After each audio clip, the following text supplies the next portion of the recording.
हरे कृष्ण। त्रिशूलधारी भवदुःखहारी कंदर्पवैरेरजनीशधारी कपर्दधारी भजकानुसारी योनादिकल्पेश्वर एव सोऽसौ। अर्थात जिन्होंने त्रिशूल धारण किया है, सांसारिक दुखों को हरने वाले हैं, जिन्होंने कामदेव के गर्व का नाश किया है, चंद्रमा को धारण करने वाले, घेघूर जटाधारी और भजन करने वाले का अनुसरण करने वाले हैं। वे कोई और नहीं किंतु भगवान अनादि कल्पेश्वर शिव ही हैं। हमारे धार्मिक और वैदिक ग्रंथों और शास्त्रों में जो भी कथा का वर्णन किया गया है, उसका श्रवण या पठन करने मात्र से भी कलयुग के समस्त पापों का नाश हो जाता है। इस प्रकार कथा वार्ताओं का श्रवण और पठन करके भगवान के नाम का जप करना इस कलयुग में भगवान की शुद्ध भक्ति प्राप्त करने का सर्वश्रेष्ठ मार्ग है। जिस प्रकार सूर्योदय के समय अंधकार दूर हो जाता है और समस्त सृष्टि प्रकाशित हो जाती है, उसी प्रकार हमारे वैदिक कथाओं को पढ़ने और सुनने से मनुष्य का पाप पूर्ण अंधकार नष्ट हो जाता है। मनुष्य अपने आध्यात्मिक मार्ग पर अग्रसर होते हुए भगवान की शुद्ध भक्ति को प्राप्त कर लेता है। तो चलिए हम भी हमारी इसी कथा को आगे बढ़ाते हुए आज के अध्याय का श्रवण करते हैं। इस समय हम सुन रहे हैं भगवान शिव की पौराणिक कथा का। इस कथा श्रृंखला की पिछली कड़ी में हमने सुना कि नैमिषारण्य में महामुनि लोमश ऋषि सभी ऋषि मुनियों को भगवान शिव का पूजन और उनके शिवलिंग का महत्व बता रहे थे। उन्होंने ऋषि मुनियों से कहा कि ये जो भी व्यक्ति द्वारा 12 ज्योतिर्लिंग में से कोई भी शिवलिंग की भगवान शिव जी के रूप में पूजा करता है, वो भले ही किसी भी जाति का क्यों ना हो, लेकिन वो संपूर्ण दुखों का नाश करने वाले भगवान शिव को अवश्य ही प्रसन्न कर लेता है। भगवान शिव और उनके शिवलिंग की महिमा सुनने के बाद सभी ऋषि मुनियों को भगवान शिव ने विष पान क्यों किया था, ये जानने की उत्सुकता हुई और तब लोमस मुनि ने इनकी कथा का वर्णन करते हुए कहा। एक समय देवराज इंद्र अपनी सुधर्मा सभा में समस्त लोकपालों और ऋषियों के साथ बैठे थे। सिद्ध और विद्याधर उनकी महिमा गा रहे थे और उसी समय परम बुद्धिमान देवताओं के गुरु बृहस्पति अपने कुछ शिष्यों के साथ उस सभा में आए। उन्हें आता हुआ देखकर देवतागण अपने स्थान से उठ गए और तुरंत उनके चरणों में झुक गए। देवराज इंद्र ने भी देखा कि गुरुदेव उनके समक्ष खड़े हैं, लेकिन सत्ता के मद में दूषित हुए इंद्र ने ना तो गुरु का आदर सत्कार किया और ना ही कुछ बोले, न बैठने के लिए आसन प्रदान किया। मिथ्या बुद्धि वाले देवराज इंद्र को इस प्रकार राज्य के मद में उन्मत्त जानकर देव गुरु बृहस्पति अप्रसन्न होकर वहां से चले गए। उनके जाने के बाद देवतागण भी अत्यंत दुखी हुए। यक्ष, नाग, गंधर्व और ऋषि भी शोकमग्न हो गए। जब नृत्य और गायन समाप्त हो गया तो इंद्र को ध्यान आया कि गुरुदेव वहां से चले गए हैं। इसलिए उन्होंने देवताओं से पूछा, गुरुदेव कहाँ गए? तब नारद मुनि ने देवराज इंद्र से कहा, हे बलसूदन, सच में आपके द्वारा गुरु का अनादर हुआ है। गुरु का अनादर करने से सत्ता भी हाथ से निकल जाती है। इसलिए आप कुछ प्रयास करके अपने अपराध के लिए गुरु से क्षमा मांगिए, प्रार्थना करिए। महात्मा नारद की ये बात सुनकर इंद्र अपने सिंहासन से तुरंत उठ गए और अपने सभी सभासदों के साथ गुरु के निवास की ओर तेजी से बढ़े। अब इंद्र को अपने कर्तव्य का बोध हो गया। वहाँ गुरु पत्नी तारा को देखकर उन्होंने साष्टांग प्रणाम किया और पूछा, हे देवी, हे माता, महातपस्वी गुरुजी कहाँ गए? तो गुरु पत्नी तारा ने इंद्र की ओर देखकर उत्तर दिया, मैं नहीं जानती। अब इंद्र चिंतित होकर वापस लौट आए और उसी समय स्वर्ग में अनेक अशुभ शगुन दिखाई देने लगे, जो उत्तम स्वर्ग के निवासियों और इंद्र के लिए दुख की भविष्यवाणी करने वाले थे। इंद्र के इस कृत्य को पाताल निवासी बलिराज ने भी सुन लिया था। फिर उसने दैत्यों की विशाल सेना के साथ अमरावती राज्य पर आक्रमण कर दिया। देवताओं और राक्षसों के बीच में एक महाभयंकर युद्ध हुआ और इस युद्ध में दैत्यों ने देवताओं को परास्त कर दिया। दैत्यों ने एक ही क्षण में भ्रष्ट हृदय वाले इंद्र के 7 अंगों सहित संपूर्ण साम्राज्य पर अपना अधिकार स्थापित कर दिया। उसके बाद युद्ध में जीत प्राप्त करके दैत्य तुरंत रसातल में चले गए। महामुनि लोमस ने सभी ऋषि मुनियों को ये भी कहा कि जो भी गुरु का अनादर करता है उसका हर प्रकार से पतन निश्चित होता है और इसीलिए देवताओं की इस युद्ध में पराजय हुई। और शुक्राचार्य की कृपा से दैत्यगण विजयी बने। अब इंद्र की राज्य लक्ष्मी तो नष्ट हो चुकी थी, इसलिए सभी देवताओं ने भी इंद्र का त्याग कर दिया। अब सभी से त्यागे हुए तेज रहित इंद्र तेजस्वी स्वर्गलोक को छोड़कर किसी और स्थान पर चले गए। कमल के समान सुंदर नेत्रों वाली इंद्र पत्नी शची भी दूसरों की दृष्टि से छिपने किसी दूसरे स्थान पर रहने लगी।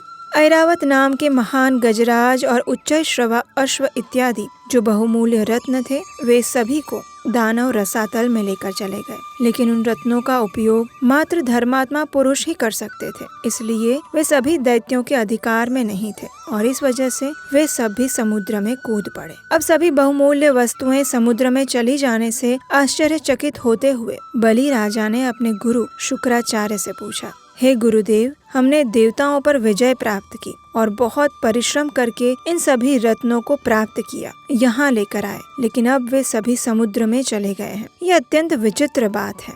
राजा बलि की ये बात सुनकर दैत्य गुरु शुक्राचार्य ने कहा, हे राजन, 100 अश्वमेघ यज्ञ की दीक्षा लेकर वो सभी यज्ञ को पूरा करने के बाद देवताओं के राज्य पर आप अपना अधिकार स्थापित कर सकते हैं और उसमें कोई संदेह नहीं है। जो कोई भी अश्वमेघ यज्ञ का अनुष्ठान करता है वही स्वर्ग लोक का राज्य भोगने का पात्र बनता है। अश्वमेघ यज्ञ किए बिना स्वर्ग की कोई भी वस्तु उपभोग में नहीं ली जा सकती।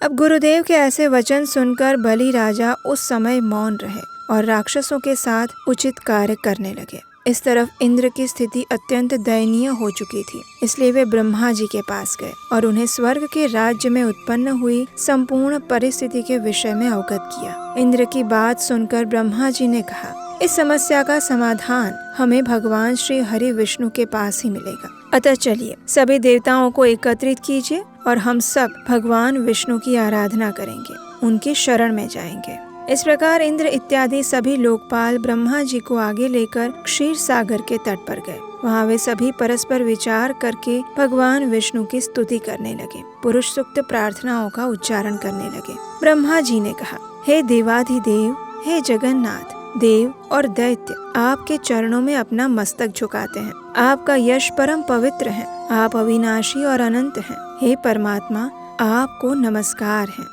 हे रमापति, आप ही यज्ञ हैं, आप ही यज्ञ स्वरूप हैं, आप ही यज्ञ के अंग हैं। अतः आज देवताओं को वरदान दीजिए।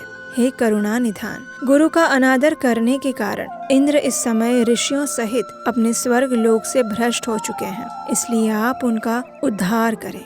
इस प्रकार देवताओं की और ब्रह्मा जी की स्तुति सुनकर भगवान श्री विष्णु ने कहा, हे देवताओं, गुरु का अनादर करने से संपूर्ण उन्नति नष्ट हो जाती है। जो पापी हैं, अधर्म में प्रवृत्त हैं और मात्र विषयों में ही लीन रहता है तथा जो अपने माता पिता की निंदा करता है, वो वास्तव में अभागा है। हे ब्राह्मण, इस इंद्र ने जो अन्याय किया उसका फल उसे तुरंत मिल गया। इंद्र के ऐसे कृत्य के कारण ही सभी देवताओं को कष्ट हुआ है। किसी भी मनुष्य के लिए जब विपत्ति का समय आता है तो उसे दूसरे की सहायता लेनी चाहिए। एक बुद्धिमान व्यक्ति अपनी संपूर्ण इच्छाओं की प्राप्ति के लिए दूसरे लोगों से मित्रता करता है। इसलिए हे देवराज, आप मुझ पर विश्वास कीजिए। इस समय तुम्हें अपना कार्य सिद्ध करने के लिए राक्षसों के साथ सामंजस्य स्थापित करना चाहिए। भगवान विष्णु की ऐसी आज्ञा पाकर परम बुद्धिमान इंद्र अमरावती छोड़कर देवताओं सहित सूतल लोक में गए। अब इंद्र आए हैं, ये सुनकर राजा बलि अत्यंत क्रोधित हो गए। उन्होंने अपनी सेना के साथ जाकर इंद्र को मारने का विचार किया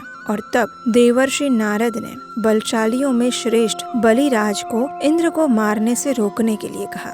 देवर्षि की सलाह पर बलि राजा ने इंद्र के प्रति अपना द्वेष त्याग दिया और उसी क्षण इंद्र भी अपनी सेना के साथ वहां आ पहुँचे। बलि राजा ने देखा कि लोकपालों के साथ आ रहे इंद्र श्रीहीन हो चुके हैं, उनमें सत्ता का मद नहीं है, उनकी तेजस्विता भी नष्ट हो चुकी है, वे ईर्ष्या और अहंकार रहित हो चुके हैं। उनकी ये स्थिति देखकर बलि राजा को भी उन पर दया आई। वे जैसे उन पर हंस रहे हो उस प्रकार कहने लगे, हे देवराज इंद्र, आप इस सुतल लोक में कैसे आए? यहाँ आने का कारण बताइए। बलि की बात सुनकर इंद्र ने कहा, हे दैत्यराज, हम सभी देवता क्रोधवश हो रहे हैं आप सबकी स्थिति भी कुछ ऐसी ही है जैसे हमारी है, इसलिए हमारा क्लेश व्यर्थ है। सौभाग्य से आपने कुछ ही समय में मेरा सारा राज्य ले लिया और स्वर्ग से कुछ रत्न भी यहाँ ले आए, लेकिन वे सभी रत्न तत्काल वहीं चले गए जहाँ वे थे। इसलिए बुद्धिमान व्यक्ति को एक दूसरे के साथ मिलकर कर्तव्य के विषय में सोचना चाहिए। सोचने से ज्ञान प्राप्त होता है और ज्ञान से व्यक्ति निश्चित ही संकट से मुक्त हो लेता है। इस समय मैं समस्त देवताओं सहित आपसे रक्षा की याचना करने आया हूँ। इंद्र की बात समाप्त होने के बाद देवर्षि नारद ने बलि को समझाते हुए कहा, दैत्यराज, आश्रय युक्त प्राणियों की रक्षा करना महापुरुषों का धर्म है। जो भी ब्राह्मण, रोगी, वृद्ध और शरणागत की रक्षा नहीं करता वो ब्रह्म हत्यारा है। इंद्र आपकी शरण में आया है, इसलिए उसकी रक्षा कीजिए और पोषण करना ये आपका कर्तव्य है, उसमें कोई संदेह नहीं। नारद मुनि के इस प्रकार समझाने के बाद कर्तव्य और अकर्तव्य के ज्ञान में कुशल दैत्यराज बलि ने स्वयं अपनी बुद्धि से विचार किया। तत्पश्चात लोकपाल और देवता सहित इंद्र का सम्मान के साथ स्वागत सत्कार किया। उनके मन में विश्वास उत्पन्न करने के लिए अनेक संकल्प भी लिए। देवराज इंद्र स्वार्थ साधने के साथ अर्थशास्त्र में भी अत्यंत सक्रिय थे, इसलिए उन्होंने भी शपथ लेकर बलि राजा के सुतल लोक में निवास किया। अब वहाँ रहते हुए अनेक वर्ष बीत गए और एक दिन बलि की सभा में बैठे हुए नीति निपुण देवराज इंद्र ने बलि को संबोधित करते हंसते हुए कहा, हे वीर, हमारे हाथी, घोड़े इत्यादि विविध प्रकार के रत्न जो अभी आपके पास होने चाहिए वे तत्काल ही समुद्र में चले गए हैं। उन रत्नों को समुद्र से पुनः प्राप्त करने के लिए हमें शीघ्र ही कुछ प्रयास करना चाहिए। आपके कार्य को सफल बनाने के लिए हमें लगता है कि हमें समुद्र मंथन करना चाहिए। इंद्र द्वारा इस प्रकार प्रेरणादायी वचन सुनकर बलि ने कहा, ये समुद्र मंथन कैसे संभव होगा? और जैसे ही बलि ने ये प्रश्न पूछा, उसी क्षण मेघ की भांति गंभीर आकाशवाणी हुई, हे देवताओं, दानवों, आप सभी क्षीर समुद्र का मंथन कीजिए। ये कार्य से आपके बल की वृद्धि होगी, उसमें कोई संदेह नहीं। मंदराचल को मथनी और वासुकी को रस्सी बनाइए। हे दैत्य और दानवगण, आप सभी मिलकर ये मंथन आरंभ कीजिए।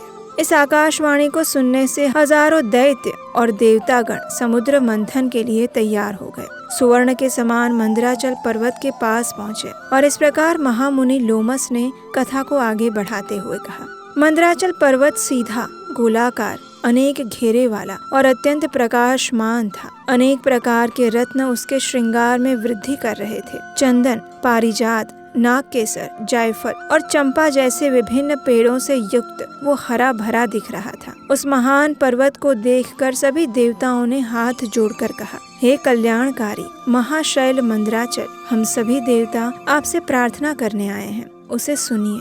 उनके इस प्रकार कहने पर मंदराचल मनुष्य के रूप में उनके समक्ष प्रकट हुआ और कहने लगा, हे देवताओं, बताइए आप सब किस प्रयोजन से मेरे पास आए हैं?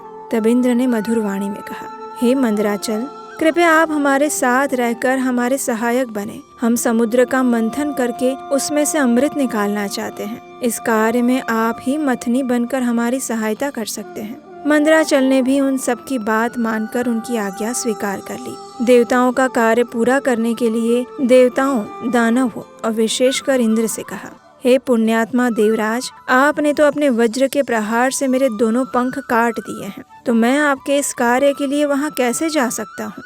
तब सभी देवताओं और दैत्यों ने उस अद्वितीय पर्वत को क्षीर सागर में ले जाने का प्रयास किया। उनके स्थान से उखाड़ तो लिया, लेकिन अब उन सभी में उतना सामर्थ्य नहीं था कि मंदराचल पर्वत को उठाकर वे क्षीर सागर तक ले जाए। जैसे ही उन्होंने पर्वत को उठाने का प्रयास किया तो उन दिग्गजों और देवताओं के ऊपर वो पर्वत गिर पड़ा। कुछ पर्वत के नीचे दब गए, कुछ मर गए, कुछ मूर्छित हो गए और एक दूसरे पर चिल्लाने लगे, कुछ घायल हो गए। इस प्रकार उनका ये प्रयास निष्फल रहा और उत्साह नष्ट हो गया। जब देवताओं और दानव होश में आए तो भगवान जगदीश्वर श्री हरि विष्णु की स्तुति करते हुए कहने लगे, हे महाविष्णु, हे महाविष्णु, हे जगत आधार, हमारी रक्षा करें, हमारी रक्षा करें। आप ही संपूर्ण जगत में व्याप्त हैं, आप ही सृष्टि के आधार हैं, कृपया इस कार्य में हमारी सहायता करें।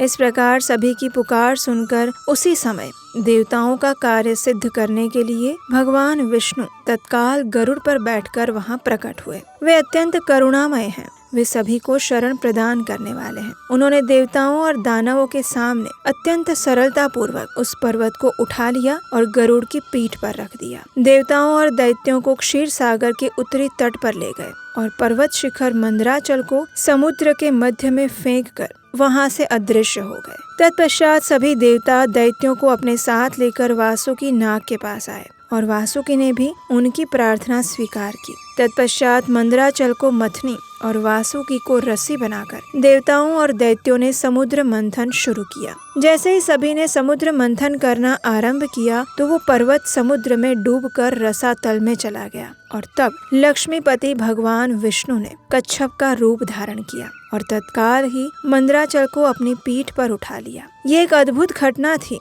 जिसे देखकर सभी कृतार्थ हो गए। जैसे ही देवताओं और राक्षसों ने मंथन करना शुरू किया तो वे पर्वत बिना गुरु के ज्ञान के समान कोई आधार न होने के कारण इधर उधर डगमगाने लगा। ये देखकर भगवान विष्णु स्वयं मंदराचल के आधार बन गए। उन्होंने अपनी 4 भुजाओं से मथनी बने हुए पर्वत को मजबूती से पकड़ लिया और उसे आसानी से घुमाने योग्य बना दिया और तब अत्यंत शक्तिशाली देवता और दानव एकजुट होकर पूर्ण ताकत से क्षीर सागर का मंथन करने लगे।